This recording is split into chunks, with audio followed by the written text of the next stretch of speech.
Hi, I'm Gwyneth Weber, and I will be talking about the power of activist art. So, to quickly explain activist art, it is basically art that addresses both political and social issues. And how do you tell whether it's good or bad? That's an often asked question when addressing the art. It's good when it causes a reaction within the people who view it, because these reactions create further contemplation on the actual subject matter. And these reactions are actually what make the activist art. Now, the reactions vary based on the presentation and subject matter, but it's these very reactions, no matter what they are, that make activist art a very effective method of broadening perspectives and raising awareness. An example of activist art addressing social issues is Thinking of You.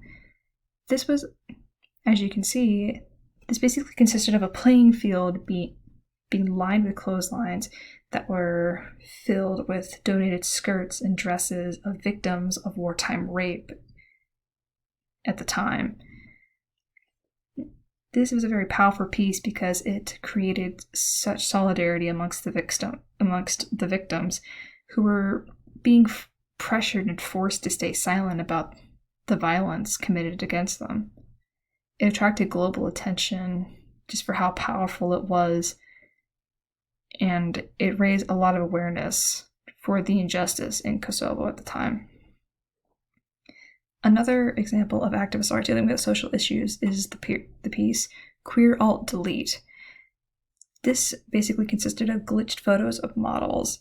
They were glitched because the artist took the photos and looked into the code and actually inputted words such as queer or black or words that basically represented minorities within the code, and it altered the photos significantly. They did this to address the subtle prejudices with recognition technology at the time, which these basically consisted of errors when it came to recognizing transgender individuals and people of color.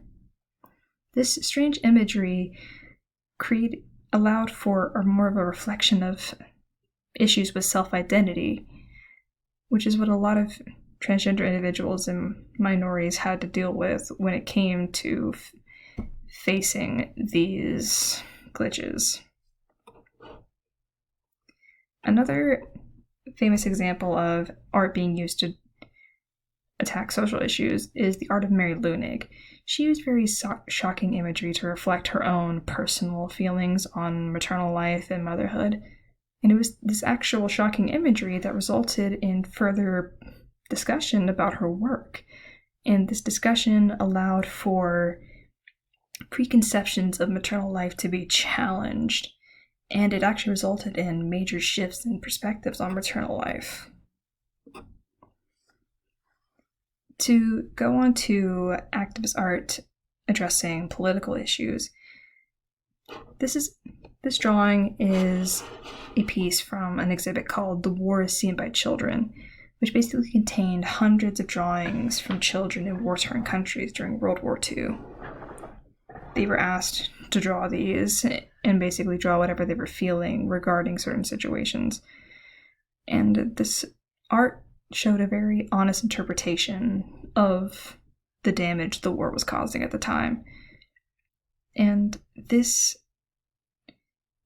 exhibit and these children's drawings not only showcased and gave people more perspective on the damage of war, but it also highly promoted cultural expression and using artistic expression as a means for therapy and coping and self-expression. Another example of activist art being used to address political issues can be seen in the Umbrella Movement in Hong Kong in 2014, which basically consisted of multiple different art pieces being created from mass participation. And what I mean by mass participation in this case is thousands of people contributing one small thing to create a giant mural, as you can see with this mural of sticky notes on a wall. they did this with multiple different things, like with making statues with umbrellas and making other smaller murals in different parts of the city. It raised a lot of awareness for the issues, which was basically protest camps and other injustices that the government was doing against its people. And Operation Little Barbarossa, this was a protest in Taiwan that consisted of another form of mass participation. But with this one, it was artists of many different backgrounds and many different talents coming together to create pieces all at once. And it raised a lot more awareness within Taiwan about the violation of housing rights, which was greatly affecting people at the time. Now, theater can also be used as a form of activist art. Two organizations are actually very involved in this. Silk Road Rising is one of them. They're an organization that aims to amplify Middle Eastern and Asian voices specifically, especially in these very xenophobic and Islamophobic times. They fund short movies and short shows and give Middle Eastern and Asian people a platform. And they're hoping to extend their platform actually by adapting to online formats. And National Queer Theater creates shows and events that raise money and awareness for LGBTQ causes, and they provide minorities with opportunities as well. In conclusion, activist art is an effective means of raising awareness and broadening people's perspectives on social issues. They promote discussion of issues through visual means, and the mass participation of activist art can attract global attention and raise significant awareness for causes. Thank you. And here are my sources.